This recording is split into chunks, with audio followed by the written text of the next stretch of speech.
दिल्ली में 22 नाले यमुना नदी में गिरते हैं। 37 एसटीपी में आधे अधूरे काम करते हैं। 1000 से अधिक कॉलोनियों का सीधा कचरा यमुना में प्रवाहित होता है।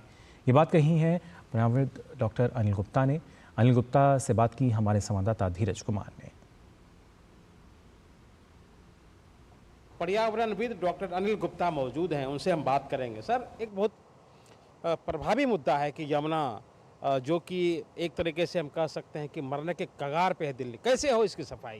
पिछले 10 वर्षों से जब यमुना पल्ला पे एंटर करती है तो उसका डिजोल्व ऑक्सीजन 9 से 12 होता है। फीकल कॉलीफॉर्म उसका 1000 से 1500 के बीच होता है। पीएच कंट्रोल है, बीओडी सीओडी कंट्रोल्ड है और वो जल आचमन लायक होता है।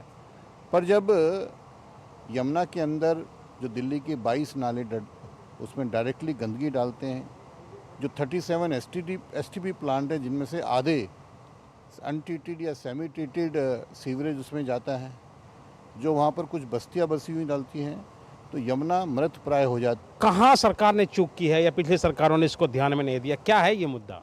देखिए, अपर यमुना टीटी के तहत मिनिमम 1000 क्यूसेक्स दिल्ली को यमुना का जल मिलता है और जब यमुना दिल्ली को छोड़ती हैं ओखला के बाद, तो इनको मिनिमम 500 क्यूसेक्स उनको वापसी करना पड़ता है। ये सारी जितनी भी रिवर होती है उनकी टीटी होती है। कैसे इसका सॉल्यूशन हो, कैसे यमुना को साफ किया जाए, तो ये इसका कुछ प्लानिंग है आपके जिम्मे में कि या कैसे हो सकता है, इसके बारे में थोड़ी सी जानकारी आप दे सकते हैं?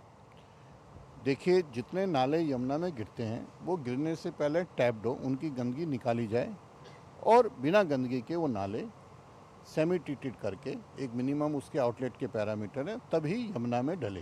पहली बात, जो एसटीपी प्लांट हैं जो दिल्ली जल बोर्ड चलाता है 37, वो 37 के 37 काम करें ढंग से। अभी जो रिपोर्ट है 19 वो अनट्रीटेड या सेमी ट्रीटेड पानी डाल रहे हैं, ये सरकार के हाथ में। तीसरा, जो इसका ई फ्लो है वो बढ़ाया जाए। चौथा, जो यमुना किनारे कुछ बस्तियां हैं जो डायरेक्ट डालती हैं उसको रोका जाए। पांचवा, एक आध्यात्मिक मुद्दा है कि लोगों की एक भावना होती है कि जो पूजा सामग्री अपनी जब पूजा के बाद वो उसमें डालते हैं, उस पर रोक लगनी चाहिए।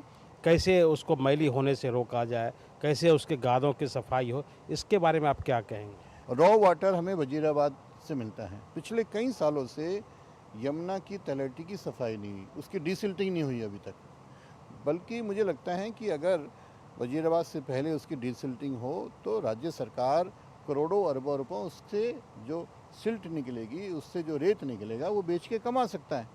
तो ये थे हमारे साथ पर्यावरणविद डॉक्टर अनिल गुप्ता, और जिन्होंने साफ तौर पे कहा कि अगर आपके अंदर इच्छा शक्ति है तो यमुना के गादों की सफाई भी हो सकती है, गंदा पानी यमुना से दूर हो सकता है, उसकी सफाई हो सकती है।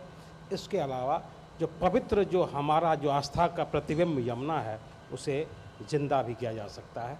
कैमरामैन मोहित के साथ धीरज कुमार, डीडी न्यूज़, दिल्ली। और फिलहाल बुलेटिन में हम यहाँ रुक रहे हैं एक छोटे से